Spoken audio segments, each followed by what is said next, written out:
இன்றைய முக்கிய செய்திகள். டெல்லி முதலமைச்சர் பதவிக்கு 5 தலைவர்கள் கடும் போட்டி. அமெரிக்க பயணம் முடித்து மோடி திரும்பிய பிறகே முடிவு. தமிழ்நாட்டுக்கான நிதியை பாஜக ஆளும் மாநிலங்களுக்கு வாரி இறைத்த செயல். இந்திய வரலாறு கண்டிராத இரக்கமற்ற மத்திய அரசு என ஸ்டாலின் கண்டனம். வணக்கம். டெல்லியில் அடுத்த முதலமைச்சர் யார் என்பது குறித்து பிரதமர் திரு மோடி அமெரிக்கா சென்று வந்த பிறகே முடிவு செய்யப்படும் என தகவல்கள் தெரிவிக்கின்றன. டெல்லி சட்டப்பேரவை தேர்தலில் மொத்தமுள்ள 70 தொகுதிகளில் பாஜக 48 தொகுதிகளில் வெற்றி பெற்று ஆட்சியை கைப்பற்றியுள்ளது. இந்நிலையில் புதிய முதலமைச்சருக்கான போட்டியில் 5 பேர் இருப்பதாக கூறப்படுகிறது. ஆம் ஆத்மி ஒருங்கிணைப்பாளர் திரு கெஜ்ரிவாலை தோற்கடித்த திரு பர்வேஷ் வர்மா, டெல்லி எதிர்க்கட்சி தலைவராக இருந்த திரு விஜேந்தர் குப்தா, டெல்லி பாஜக முன்னாள் தலைவர் திரு சதீஷ் உபாத்யாய், முன்னாள் முதலமைச்சர் மதன்லால் குரானாவின் மகன் திரு ஹரீஷ் குரானா, பாஜகவின் தேசிய செயலாளர் திரு மஜீந்தர் சிங் ஆகிய 5 பேரிடையே போட்டி நிலவுவதாக தகவல்கள் தெரிவிக்கின்றன. இதில் திரு பர்வேஷ் வர்மாவுக்கு அதிக வாய்ப்பு இருப்பதாக தெரிகிறது. 26 ஆண்டுகளுக்கு பிறகு தலைநகரில் ஆட்சியை பிடித்துள்ளதால் பதவியேற்பு விழாவை பிரம்மாண்டமாக நடத்த பாஜக திட்டமிட்டுள்ளது. இதனிடையே நாளை பிரான்ஸ் செல்லும் பிரதமர் அங்கிருந்து அமெரிக்கா செல்கிறார். வரும் 11 மற்றும் 12ஆம் தேதிகளில் அதிபர் டிரம்புடன் சந்திப்பு உள்ளிட்ட நிகழ்ச்சிகளில் கலந்து கொள்ளும் திரு மோடி நாடு திரும்பிய பிறகே டெல்லி முதலமைச்சர் குறித்து இறுதி முடிவு எடுக்கப்படும் என்றும், வரும் 13ஆம் தேதிக்கு பிறகே அமைச்சரவை பதவியேற்பு விழா நடைபெறும் என்றும் தகவல்கள் தெரிவிக்கின்றன. இரக்கமற்ற முறையில் செயல்படும் மத்திய பாஜக அரசு போன்ற மற்றொரு அரசை இதுவரை இந்திய வரலாறு கண்டதில்லை என்று தமிழ்நாடு முதலமைச்சர் திரு மு.க. ஸ்டாலின் கடும் கண்டனம் தெரிவித்துள்ளார். புதிய தேசிய கல்விக் கொள்கையை ஏற்க மறுத்து அதன் அங்கமான PM ஸ்ரீ திட்டத்தில் இணைய தமிழ்நாடு மறுத்துவிட்ட நிலையில் அத்திட்டத்தில் இணைய கையெழுத்திட்ட பின் ஒருங்கிணைந்த பள்ளிக்கல்வி நிதியை பெற்றுக்கொள்ளுமாறு மத்திய அரசு கோரியது. 2152 கோடி ரூபாய் நிதியை விடுவிக்குமாறு பிரதமர் திரு மோடியிடம் நேரிலும் முதலமைச்சர் திரு ஸ்டாலின் வலியுறுத்தியிருந்தார். இந்நிலையில் அந்த நிதியை வேறு மாநிலங்களுக்கு மத்திய அரசு மடைமாற்றம் செய்துள்ளது. இதற்கு கண்டனம் தெரிவித்துள்ள திரு ஸ்டாலின், தமிழ்நாட்டுக்கு எதிரான மத்திய பாஜக அரசின் அநீதியான அணுகுமுறைக்கு எல்லையே இல்லை என்று கூறியுள்ளார். மும்மொழி கொள்கையை ஏற்க மறுத்ததால் பாஜக அரசு பகிரங்க மிரட்டல் விடுத்து நிதியை பறித்து மற்ற மாநிலங்களிடம் ஒப்படைத்திருப்பதாக அவர் குறிப்பிட்டுள்ளார். இது உரிமைகளுக்காக பாடுபட்ட தமிழ்நாட்டு மாணவர்களை தண்டிக்கும் நடவடிக்கை என்று திரு ஸ்டாலின் குற்றம் சாட்டியுள்ளார். மாநிலத்துக்கு எதிரான அரசியல் பழிவாங்கலுக்காக கல்விக்கான அணுகலை நெரிக்கும் அளவுக்கு இந்திய வரலாற்றில் வேறு எந்த அரசும் இருந்ததில்லை என்று அவர் விமர்சித்துள்ளார். தமிழ்நாடு மற்றும் தமிழ் மக்கள் மீதான அநீதி மற்றும் வெறுப்பின் முகம்தான் பாஜக என்பது மீண்டும் ஒரு முறை நிரூபணமாகியுள்ளதாக திரு ஸ்டாலின் தெரிவித்துள்ளார். PM ஸ்ரீ திட்ட விவகாரத்தில் தமிழ்நாட்டை பழிவாங்கும் மத்திய அரசின் நடவடிக்கைக்கு கல்வியாளர்களும் கண்டனம் தெரிவித்துள்ளனர்.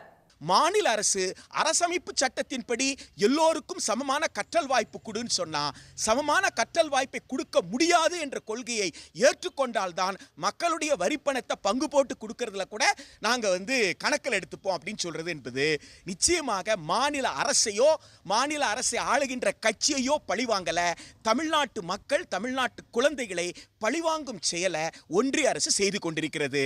இந்த தொகையை ஏனைய மாநிலங்களுக்கு தாராளமாக பிரித்து வழங்கி இருக்கின்றது. அதில் குறிப்பாக உத்தரப்பிரதேசம், குஜராத் போன்ற மாநிலங்களுக்கும் அந்த தொகை சென்று சேர்ந்திருக்கிறது என்பதை நாம் அறிய வருகிறோம். இது ஒன்றிய அரசினுடைய மாற்றாந்தாய் மனப்பான்மையும் பழிவாங்கக்கூடிய போக்கையும் தமிழகத்தினுடைய கல்வி வளர்ச்சியை நாசப்படுத்தக்கூடிய ஒரு செயல் திட்டமும் ஆகும். இதனிடையே வரும் கல்வியாண்டில் தமிழ்நாட்டுக்கான பள்ளி கல்வி நிதியை மத்திய அரசு 1800 கோடி ரூபாயாக குறைத்திருப்பதாக அறிவித்துள்ளது. இது நடப்பு கல்வியாண்டை விட 352 கோடி ரூபாய் குறைவு என்பது குறிப்பிடத்தக்கது. டெல்லி சட்டமன்ற தேர்தலில் 16 தொகுதிகளில் பாஜக வெற்றிக்கான வாக்கு வித்தியாசத்தை விட காங்கிரஸ் அதிக ஓட்டுகளை பெற்றுள்ளது. இந்தியா கூட்டணியில் உள்ள ஆம் ஆத்மியும் காங்கிரசும் டெல்லியில் தனித்தனியே போட்டியிட்டன. அக்கட்சிகள் தனித்து போட்டியிட்டதால் திமார்பூர், பட்லி, நங்கூர்ஜாட், மணிப்பூர், ரஜீந்தர் நகர் ஆகிய தொகுதிகளில் பாஜக வெற்றி பெற்றுள்ளது. இத்தொகுதிகளில் பாஜக பெற்ற வாக்குகளை விட ஆம் ஆத்மியும் காங்கிரசும் கூடுதல் வாக்குகளை பெற்றுள்ளன. புதுடெல்லி தொகுதியில் முன்னாள் முதலமைச்சர் திரு அரவிந்த் கெஜ்ரிவால் 4089 வாக்குகள் வித்தியாசத்தில் தோல்வியடைந்தார். அத்தொகுதியில் காங்கிரஸ் வேட்பாளர் திரு சந்தீப் தீட்சித் 4568 வாக்குகள் பெற்றுள்ளார்.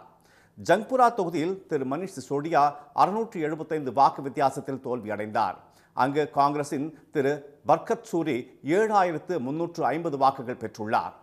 இதுபோல் கஸ்தூரிபா நகர், மாளவியா நகர், மெஹ்ரவுலி, சந்தர்பூர், சங்கம் விஹார், கிரேட்டர் கைலாஷ், திரிலோக்பூர், முண்டகா, முஸ்தபாபாத் என மொத்தம் 16 தொகுதிகளில் ஆம் ஆத்மியின் வெற்றியை காங்கிரஸ் தடுத்துள்ளது. ராமேஸ்வரம் மீனவர்கள் 14 பேரை இலங்கை கடற்படையினர் சிறைப்பிடித்தது மீனவர்கள் மத்தியில் கவலையை ஏற்படுத்தியுள்ளது. தமிழக மீனவர்களை இலங்கை கடற்படையினர் தாக்குவதும் சிறைப்பிடித்து செல்வதும் தொடர்கதையாக உள்ளது. ராமேஸ்வரம் மீன்பிடி துறைமுகத்திலிருந்து நேற்று கடலுக்கு சென்ற மீனவர்கள் தனுஷ்கோடி, தலைமன்னார் இடையே மீன்பிடித்துக் கொண்டிருந்தனர். அப்பகுதிக்கு ரோந்து வந்த இலங்கை கடற்படையினர் எல்லை தாண்டி மீன்பிடித்ததாக கூறி 2 விசை படகுகளுடன் 14 மீனவர்களை சிறைப்பிடித்து சென்றனர். நேற்று சாயங்காலம் 3 மணியை போல் நாங்கள் கடலுக்கு போனோம்.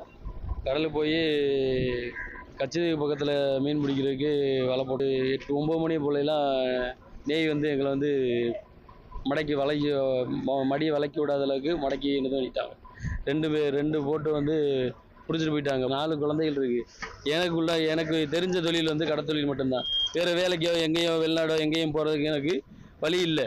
இந்த பிரச்சனைக்கு நிரந்தர தீர்வு காண வேண்டும் என்று மீனவர்கள் கோரிக்கை விடுத்துள்ளனர். இனி வருவது செய்தித் துளிகள். பிரான்ஸ், அமெரிக்கா ஆகிய நாடுகளுக்கு பிரதமர் திரு மோடி நாளை பயணம் மேற்கொள்ள உள்ள நிலையில் அணுசக்தி சேதங்களுக்கான குடிமை பொறுப்பு சட்டம் மற்றும் அணுசக்தி சட்டத்தில் திருத்தம் செய்வதாக மத்திய அரசு அறிவித்துள்ளது.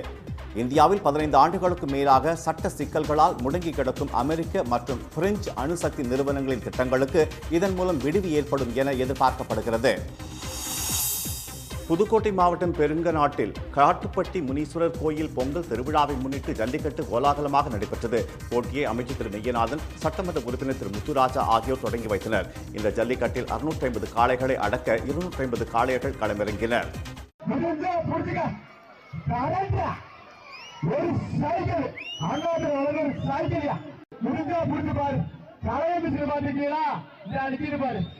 சிறந்த முறையில் ஏறு தழுவிய வீரர்களுக்கும் பிடி கொடுக்காத காளைகளின் உரிமையாளர்களுக்கும் பரிசுகள் வழங்கப்பட்டன. சென்னை திருவொற்றியூர் ரயில் நிலையம் அருகே தண்டவாளங்களுக்கு இடையில் கற்களும் ஸ்பேனரும் கிடந்ததால் பரபரப்பு ஏற்பட்டது. கொருக்குப்பேட்டை ரயில்வே காவலர்கள் ரோந்து சென்றபோது திருவொற்றியூர் வெம்கோ நகர் ரயில் நிலையங்களுக்கு இடையில் மெயின் லைனில் இருந்து லூப் லைன் மாறும் இடத்தில் கிடந்த கற்களையும் ஸ்பேனரையும் உடனடியாக அப்புறப்படுத்தினர். விபத்தை ஏற்படுத்தும் நோக்கில் மர்ம நபர்கள் இந்த செயலில் ஈடுபட்டனரா அல்லது பராமரிப்பு பணியில் ஈடுபட்ட ரயில்வே ஊழியர்களின் கவனக்குறைவா என கொருக்குப்பேட்டை ரயில்வே காவல்துறையினர் விசாரணை நடத்தி வருகின்றனர். திருச்சி மாவட்டம் மணப்பாறை அடுத்த பி புதுப்பட்டியில் நடைபெற்ற ஜல்லிக்கட்டில் 650 காளைகள் ஒன்றன் பின் ஒன்றாக அவிழ்த்து விடப்பட்டன. 350 மாடுபிடி வீரர்கள் குழுக்களாக போட்டியில் கலந்து கொண்டனர்.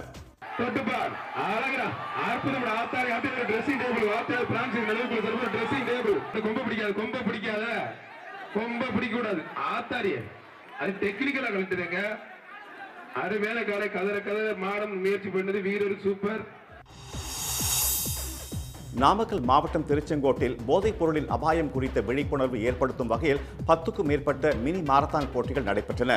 10 கிலோமீட்டர், 5, 2.5 மற்றும் 1 கிலோமீட்டர் ஆகிய பிரிவுகளில் நடத்தப்பட்ட போட்டிகளில் 1500க்கும் மேற்பட்டவர்கள் கலந்து கொண்டனர். கோவையில் 8வது வாரமாக நடைபெற்ற மகிழ்ச்சி வீதி நிகழ்ச்சியில் ஏராளமானோர் கலந்து கொண்டு ஆடி பாடி மகிழ்ந்தனர்.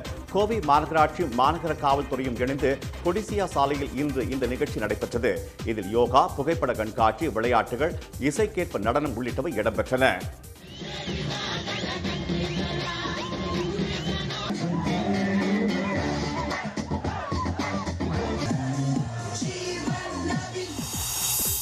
மதுரை மாவட்டம் திருமங்கலத்தில் உள்ள தனியார் பள்ளியில் 6 முதல் 17 வயது வரையிலான மாணவர்கள் முழங்காலிட்டு ஒற்றை காலில் சிலம்பம் சுழற்றி சாதனை படைத்தனர்.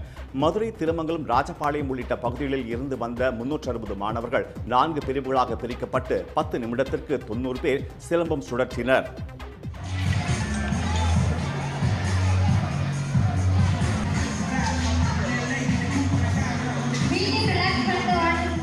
தொடர்ந்து 6 மணி நேரம் அவர்கள் சிலம்பம் சுழற்றியது சோழன் உலக சாதனை புத்தகத்தில் இடம்பெற்றது.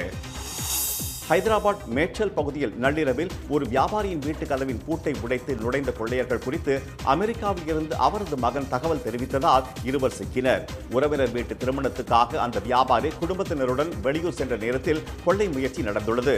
அதை அமெரிக்காவில் இருந்து கண்காணிப்பு கேமரா மூலம் பார்த்த வியாபாரியின் மகன் அக்கம்பத்து வீட்டாருக்கு தொலைபேசி மூலம் தகவல் தெரிவித்தார். அந்த பகுதியில் இருந்தவர்கள் 2 திருடர்களை பிடித்து அடித்து உதைத்து காவல்துறையினரிடம் ஒப்படைத்தனர். தப்பி ஓடிய இருவரை காவல்துறையினர் தேடி வருகின்றனர். சென்னையில் இன்று ஆபரண தங்கம் விலை மாற்றமின்றி சவரன் 63,560 ரூபாயாகும். 1 கிராம் 7,945 ரூபாயாகவும் உள்ளது. வெள்ளி விலை மாற்றமின்றி 107 ரூபாயாக உள்ளது. தமிழ்நாட்டின் பல இடங்களில் அதிகாலை கடும் பனிமூட்டம் நிலவியது. பட்டுக்கோட்டை மற்றும் அதன் சுற்றுவட்டார பகுதிகளில் அதிக அளவு பனிமூட்டம் நிலவியது.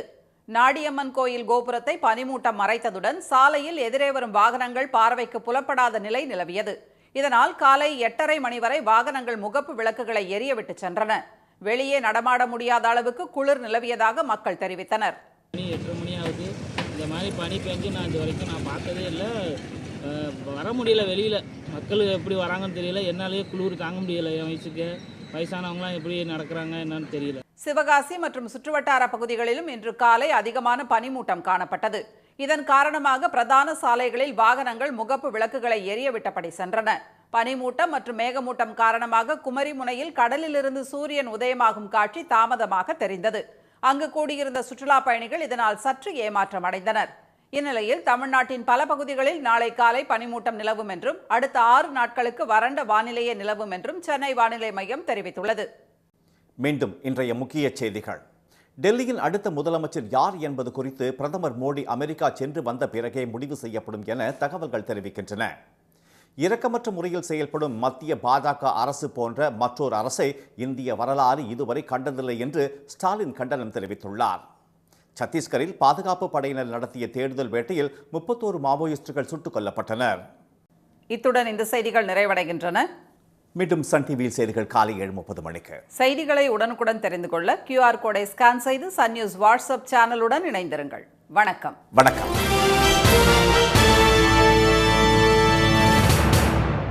உடனுக்குடன் செய்திகளை தெரிந்து கொள்ள சன் நியூஸ் பெல் ஐகானை கிளிக் பண்ணுங்க.